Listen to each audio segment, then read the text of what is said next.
Alors aujourd'hui, on va faire un point mercato sur l'AC Milan et il y a de quoi dire. Voilà, j'ai pris des notes, donc restez bien jusqu'au bout. Ça va être une vidéo intense et on commence tout de suite. Déjà, première opération vers la sortie de Daniel Maldini qui va aller s'engager au Monza. Voilà, l'année dernière, il était déjà en prêt à Monza où il a fait un discret championnat. Pas mal, voilà, il est arrivé en janvier. Et l'opération, du coup, c'est 3 millions d'euros avec 50% sur la future revente de Daniel Maldini. Si par exemple Monza veut revendre son joueur 100 millions d'euros à un autre club, 50 millions d'euros ira à l'AC Milan. Et bon, ça sera très compliqué, c'était juste un exemple. Alors, qu'est-ce que j'en pense de cette opération? Pour moi, je suis triste parce que voilà, Maldini, d'où son nom. J'avais mis énormément d'espoir sur cette personne, sur ce joueur. Surtout qu'en soi, il a démontré par moments quelques petits potentiels. Voilà. Même là, cet été, durant les matchs de préparation, durant le match contre Rapid Vienne, il a démontré qu'il pouvait être intéressant. Après, c'est clair que, je sais pas, il a quoi, 22 ans, 23 ans. C'est un talent qui a eu du mal à s'exprimer, mais pour moi, je suis dégoûté parce que moi, j'aurais voulu toujours un prêt, toujours avoir la main sur le joueur, parce qu'en plus, d'où son nom, voilà, il fallait garder la main dessus. Après, peut-être que le fait que le propriétaire actuel de l'AC Milan ait un mauvais rapport avec Maldini, du coup son père Paolo Maldini a fait que plus facilement Daniel Maldini a été vendu. Et c'est vraiment dommage parce que en plus c'était un trequartista, on aurait pu le garder au moins cette saison, le faire jouer, essayer. Bon, c'est clair que sur le mercato il faut faire quelque chose, il faut aller chercher des beaux joueurs. Euh, La Fonseca en plus a parlé en conférence de presse aux États-Unis et il avait dit qu'il voulait jouer avec Pulisic, excusez-moi, numéro 10. En vrai, c'est une bonne chose. Après, Milan apparemment à la recherche de Samardzic qui peut être aussi un bon numéro 10. À voir, mais voilà, moi je suis dégoûté pour le départ de Daniel Maldini. Ensuite, bah, du coup, dans la continuité, Thio pourrait partir à Tottenham, non à Tottenham, à Newcastle. Newcastle voudrait mettre 40 millions sur la table.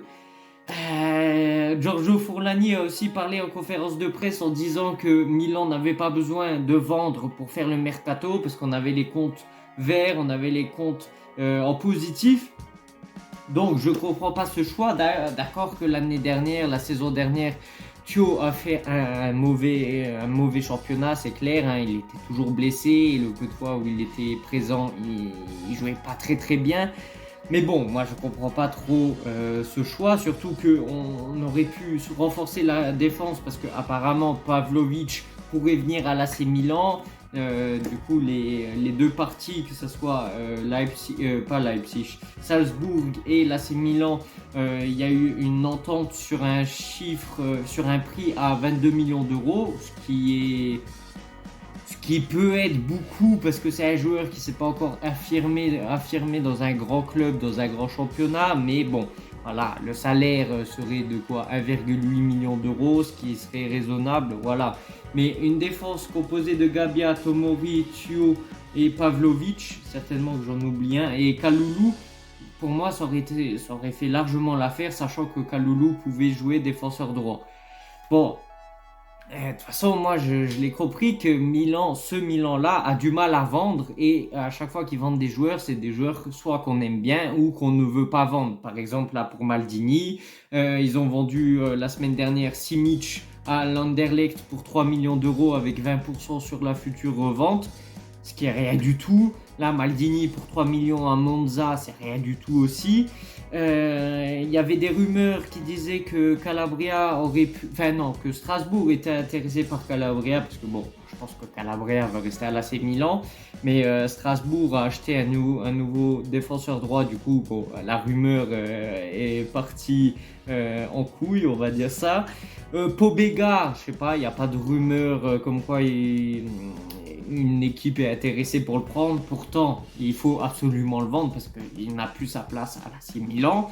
Pareil pour Ballo-Touré qui a un très gros salaire pour le peu de matchs, les peu d'apparitions qu'il a fait avec l'AC Milan et pour le peu de contributions qu'il a apporté. Pareil pour Origi qui a un salaire de quoi 4,5 millions d'euros, ce qui est énorme. Apparemment, il y avait eu une menace de Zlatan Ibrahimovic comme quoi il les ferait jouer avec Milan Futuro, mais au final, ils sont en train de s'entraîner, Ballo-Touré et Origi sont en train de s'entraîner tout seuls. Après, je sais pas, il n'y a pas de rumeur comme quoi un club est intéressé pour les prendre. Voilà, c'est des joueurs qui ne sont plus du tout dans le projet de l'AC Milan. Il faut s'en débarrasser. Mais bon, Milan, pour vendre, vraiment, c'est un désastre. Ou quand ils vendent Tonali. Après, on a eu un peu de chance parce que Tonali, au final, voilà, il a fait des paris sportifs, il a été suspendu. Maintenant, ils veulent vendre Thio. Apparemment, là, dans les conférences de presse de Giorgio Furlani, qui est c'est quoi un de nous dirigeants de l'AC Milan, il a répondu à un journaliste qui avait peur que Milan vende Théo Hernandez et Mike Maignan, mais il l'a rassuré en disant que Milan n'a pas besoin de vendre pour faire le mercato. Au moins leur renouveler le contrat parce que quoi, dans 2 ans ils sont en rupture de contrat. Là, si tu laisses passer cette opportunité cette saison, ça veut dire que le renouvellement de contrat sera traité au cours de la saison ou l'été prochain, mais l'été prochain il restera 1 an de contrat et avec 1 an de contrat c'est très compliqué de renouveler un contrat. On l'avait vu avec Rafael Leao. Au final on a eu de la chance, bon c'est parce que aussi on a payé l'argent au Sporting Lisbonne parce qu'il y avait une histoire avec les tribunaux et tout ça. Leao devait payer 20 millions d'euros au Sporting Lisbonne. Voilà, bon. Pareil pour Makers, Milan l'a évalué 15 et 20 millions d'euros. Pourtant, je pense que c'est un joueur qui peut intéresser à beaucoup de clubs. J'avais vu une rumeur comme quoi Antonio Conte à Naples était intéressé par le joueur. Après, voilà, si tu veux pas le mettre au centre de ton projet, il faut absolument le vendre.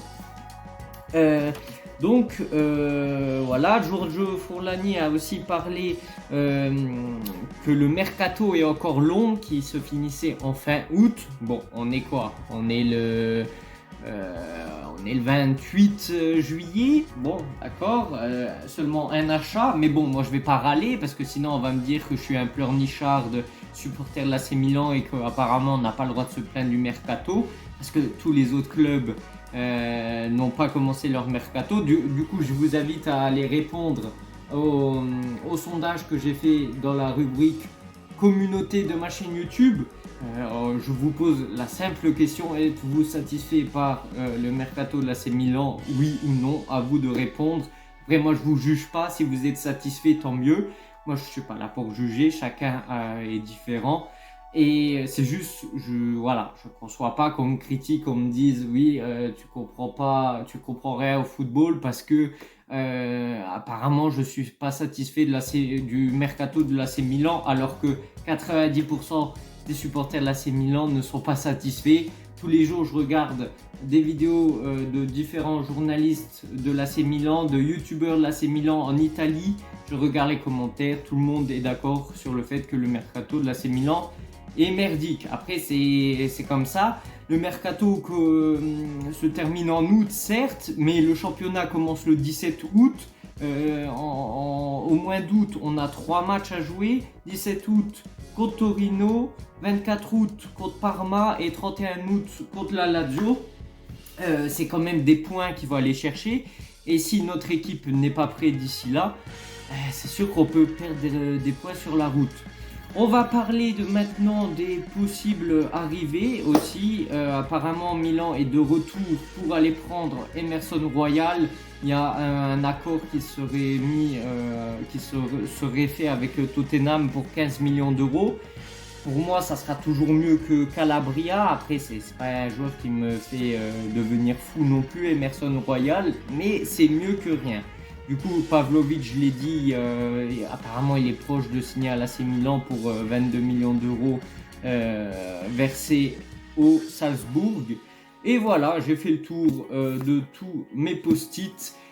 Dites-moi ce que vous en pensez dans les commentaires, likez, partagez, commentez cette vidéo si elle vous a plu et n'oubliez pas d'aller répondre au sondage de cette vidéo et on se retrouve bientôt. Ce soir à minuit, il y a le match contre Manchester City, ça se trouve je le regarde, je ferai un débrief de ce match et voilà, sur ce, ciao ciao. Wake up, today's gonna be a good day. Wake up, today's gonna be a good day. Wake up, today's gonna be a good day. Wake up, today's gonna be a good day. Wake up, today's gonna be a good day.